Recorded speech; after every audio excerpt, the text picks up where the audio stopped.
War is a way of life for 35-year-old Major Saeed Gattas. He's one of an estimated 2,600 soldiers in the South Lebanon Army. The SLA emerged as a Christian militia in the 1970s during Lebanon's civil war. It then joined forces with Israel to fight a common enemy. First Palestinian militants in southern Lebanon, and then Islamic guerrillas from Hezbollah.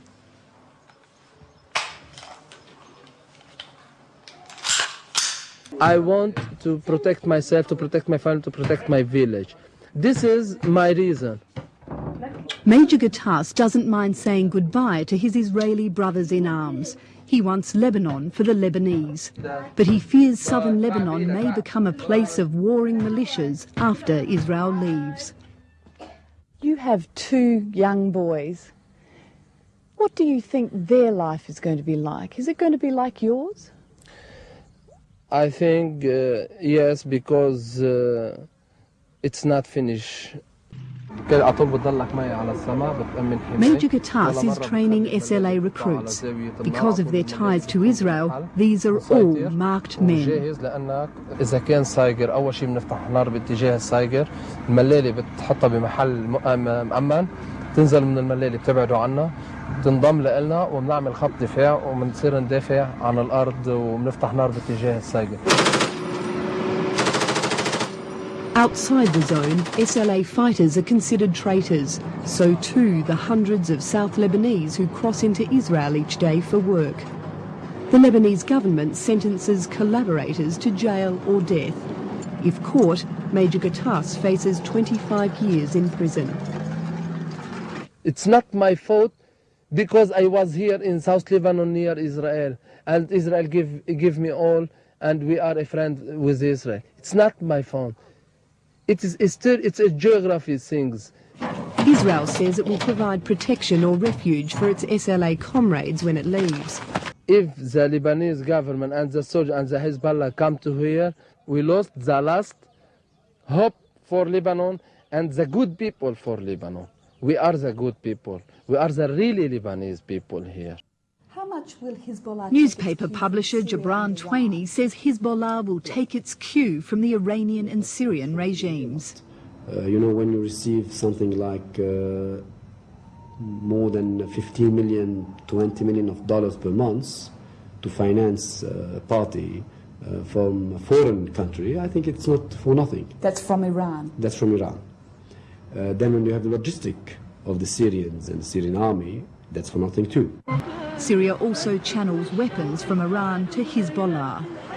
How much control does Syria have over Lebanon? Too much. Too much, I think. Gibran Tueni is the publisher of Lebanon's respected An-Nahar newspaper. He says Syria, which entered Lebanon by invitation during the turmoil of Lebanon's civil war, has overstayed its welcome. There are still 30,000 Syrian troops in Lebanon, and now as many as 1 million Syrian workers. We never had free elections in Lebanon. We always had mock elections with pre-prepared lists with the approval of Damascus.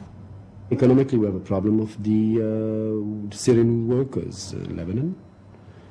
These workers are working and taking work from Lebanese people.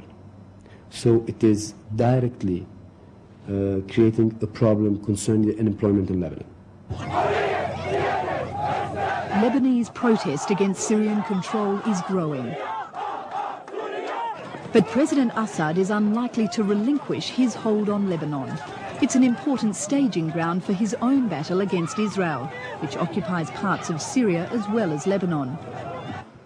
Until now, the Syrian leader has used Hezbollah to fight his war.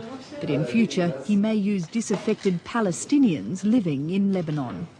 A lot of small Palestinian groups are directly under Syrian control. And we know that Syria is not very comfortable with the Israeli withdrawal. That's why we saw the Syrians trying to make the Palestinians in the camp move and maybe asking or claiming for operations against Israel for the Palestinian cause.